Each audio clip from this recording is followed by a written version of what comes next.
depuis l'heure à laquelle vous allez suivre cette belle émission avec votre humble serviteur José William, le mineur de la presse, mon ababou soyez. Alors, toujours en négociation, on a dit non, on a reçu ça, dit non. On a dit tous abonnés massivement à Kelly Jones TV, chaîne Oyo, et après on a reçu un biseau, tous vraiment satisfaits, tous vos actualités, on a domaine, on se va le dire, José William, madame, on a reçu un abonnement, on a fait 6 millions sur Bambo TBD, on a dit. De clôturer vraiment février trop tard. Le but déjà, pardon, de clôturer janvier, le but de côté encore février. Nous allons mon côté, nous allons vraiment inviter au Yougoslavie, au Senga vraiment la réalisateur à fond la caméra pour nous inviter dans la bonjour au Parlement. Ouais, bonjour William. Ça l'a bien, t'as un beaucoup de boxe, on a parlé, donc t'as mis ça pour nous, on a biseau, moi épée, et on s'est entre mes donc c'est un boya, tout pense à terre, qu'il faut le bas. La canda, il faut le bébé. Bataputu partout dans les mots, babi que Obama et Sénégal le clavier soyez parce que tout le monde qui n'a vu, tout le monde qui vraiment le dengue azalaki na papa na biso téléphone na mwana nti mukie ye pena c'est que azama mwana ba sekon obe amoke au père atikaki avant akufa kambo oyo tasanga liwa to liwa ya papa de fort ezaki ndimi abelaki tout la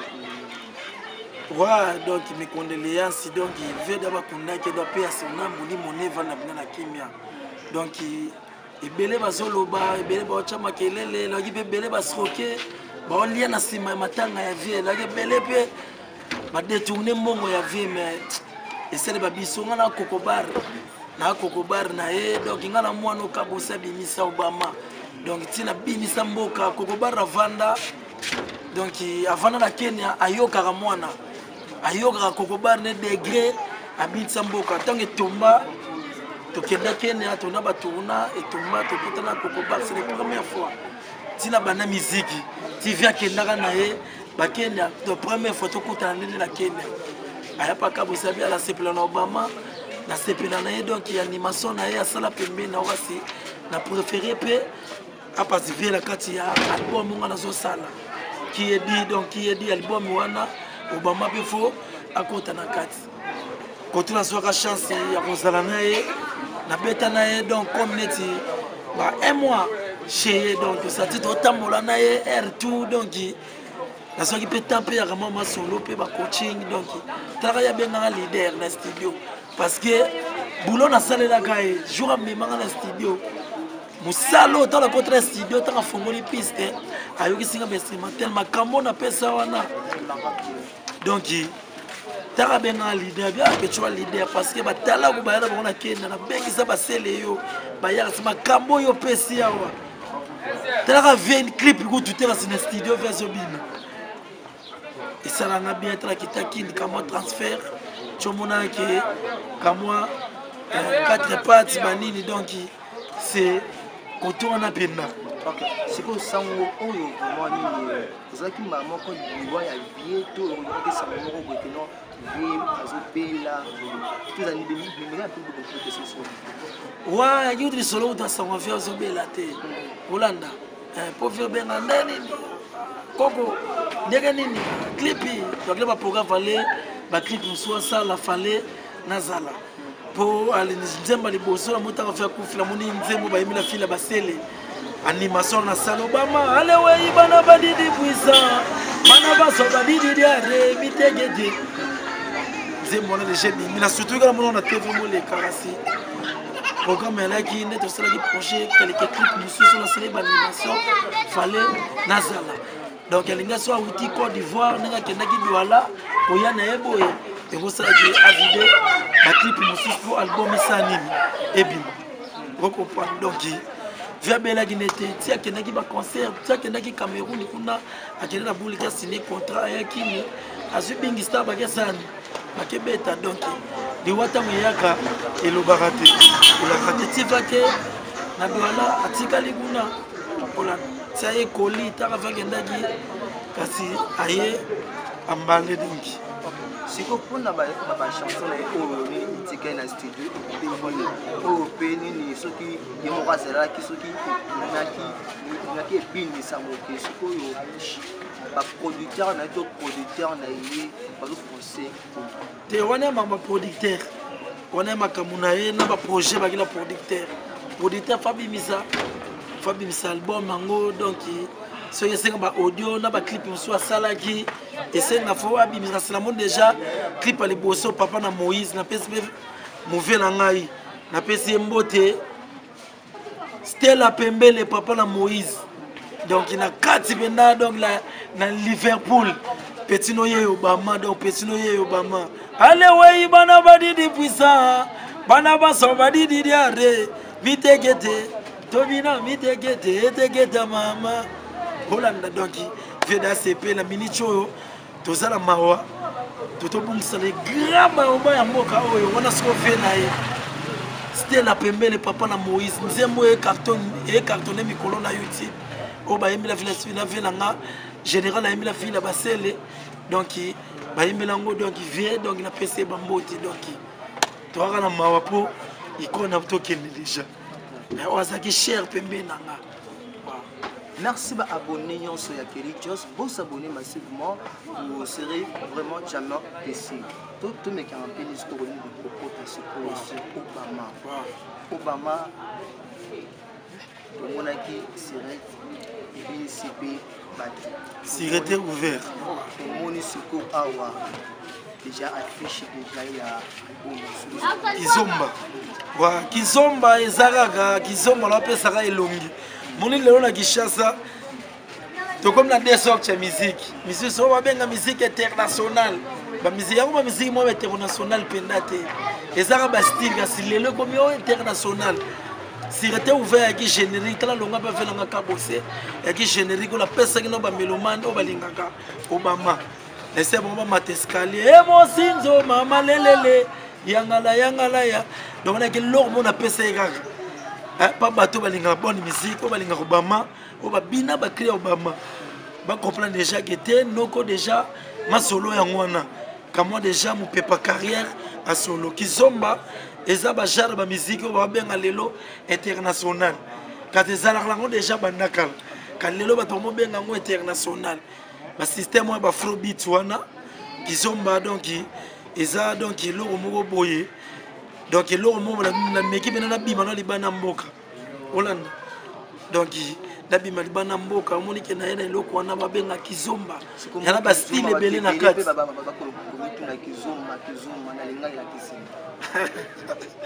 Kizomba yana kiportugais Kizomba donc yeze logo so ke koti na nzoto Hollande donc so koti na nzoto donc yo mo so vandi wana fa vous comprenez donc bato bakala ngola o bala ba soyo ba wiz bango donc bayebi Kizomba soki lobi nini donc yo mikolo la ganga mabeni ninga na sala lelo na komo mérite tumbu ya boye solo ngai nzambe mobali na betela katolo abala ngate na vie mwasi na chela ka motema o comprend waneza ba Kizomba on est la quelle banda on comprend l'idée là que au stade on est ça ba trap ba animation trap pour ba logo ba trap ya to Simon Seigneur Dangwe o benga ta Goldberg ala wengene wana ba beta trap na yebite parce que faut y aller ba Kizomba dans la kepe na koto wana donc e ba Kizomba on ba benga musique internationale ya ngo ba internationale de ba musique na biso rara ya ndombo suko to mimo wana ndenge mo boyika selon nous le dengue c'est-à-dire que le dengue Masaki la Kizomba vous avez vraiment pour s'attendre la dimension ouais donc Kizomba c'est le qu'on est deuxième phase donc Kizomba est deuxième phase pour s'y rester ouvert on a qui générique on a qui logo les bosso la bimisaki on a pesa raba du goût qui était musalo to sala kuna biso mombe to la capacité ngopé ya côté studio ya sala ba clip donc ya tanga ke o bimisa énergie belé ponga na Obama na bini samboko to pesa ba bilo mususu ba bilo ka boma basakalara ba lengo al ozalo koso ozama desu omoni yo soko okoli okozala alebina na yo sunda omeli masangana wele basakalaka osatiki esala barage na bamboko oyo donc ya dega okomprendre papa kimandako ale kabaka banani babeti mizika bien kabozi ale yaka na binisa yo fibo barenaissance ya bafibo okomprendre osatiki fibo ye na bwaka fibo pe fibo ye na epoki nango pe baekipe mpe so bakoma ya bafibo bakoto mo mpe so bafibo na bandenge moko boye okomprendre toala babuka mbetu esala nayoka eyaya buka mbetu obama donki esika soko makambo wana tema toki koto moko bo bato mo baso comprendre ba fierté olanda bosalela bato mo baso comprendre te omona que la bête qui s'irétait ouvert la que balle à la chambre comme si na robeta pe te on comprendre so ki zomba ya eza deuxième phase wana ya ba afrobeat ba biloko ba gez mawete bano ba innocent ba yenango o comprendre ya ba biloko na biso ba animateur Holanda bango ba yenango ba innovant ngona ba ndenge moko boye yona bengi kizomba o comprendre wa est-ce que ça aurait été ouvert par retomber pour moi ni ya malamu wa sécurité ouvert parce que ba retomber lango ça parce que les un an nous avons un problème dans le manager. Donc déjà plein temps déjà bimi déjà bon comme déjà qu'on découlé déjà sorti déjà que manager dans le manager sorti déjà que on est tous c'est et c'est mal sorti. Dans le moment où on a la promotion escalier tonganga bona mata ya bulembe escalier tomata Obama nakei Siredo satike moment oyo promotion bato ba mata ba escalier osatike manager abandi tricage na kobane tsaki pio moko boye ne tsaki loko moko boye batinda ke ga te kende bo bana makambo sima bo beba na po obebisa nzela yo monike sirete tango yakila makambo nango osatike mupepe ya moyo monike promotion ki kitoko osatike soki o changer chaîne bo osati mdake pecha so mat escalier donc inoko landa zo simba ki faut ndende vous comprendre manager déjà sati déjà que batike da promotion donc bebani déjà osati déjà que makambo te tike na maboko nanga na mo osati déjà que promotion comme ngamo kilo yo monike la bike na yela kizomba donc kizomba ya deuxième phase et ya siko ke la kella musa siko bilima na kella musa badol fula ke ne ba konguye bit fumba nzango mwa kote ba kokobar na la musi la solo na mengu so kote ba kopana na ke kieke obama ngo bi ke kizomba wa OK esprit aux alaka on ni pas est-ce que esprit wa système wana oyo na openi ni nakata kizomba wa boni ko binisi bato ni na ba fibo bato ba sentir vraiment que non Obama wa donc kizomba zaba kikala to zaba kilelo yaba misiki mo ezebeta kilelo osatike ba ligne na ke plus que ne la zela kikuna on a tenga mina otra déjà qu'il faut ba Côte d'Ivoire nota daba Zimbabwe nota daba Mali voilà nota déjà Europe déjà nota déjà à Asie on comprend donc faut la kende na message mo était international on comprend donc ba musique on a ba vile super fali on va benga ba toko side wana on ba linga on comprend ba jar wana on comprend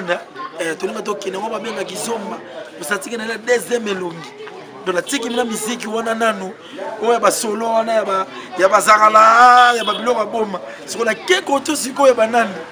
nangela kenenzela ba maître Gims on a eu ba pesier ambassadeur de la rumba congolaise si vous voulez continuer na kene ko ba maître Gims ba kizomba ko to ba Jésus de Nias balinga pour Jésus de Nias déjà kanga de la rumba fallait yena zala nani ambassadeur Istanbul ba pesier faire biso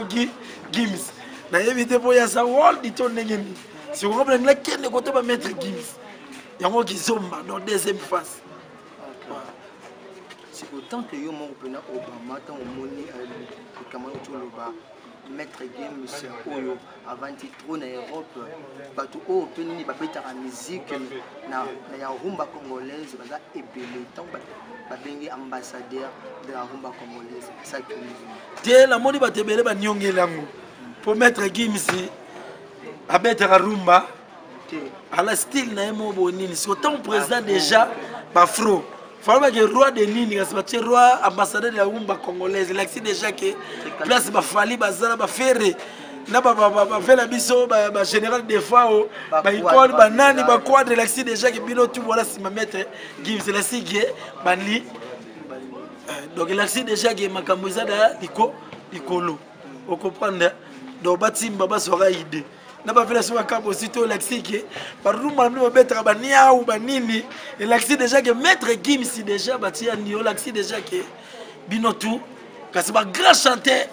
ba kolo rumba ba odemba Kishasa vous comprenez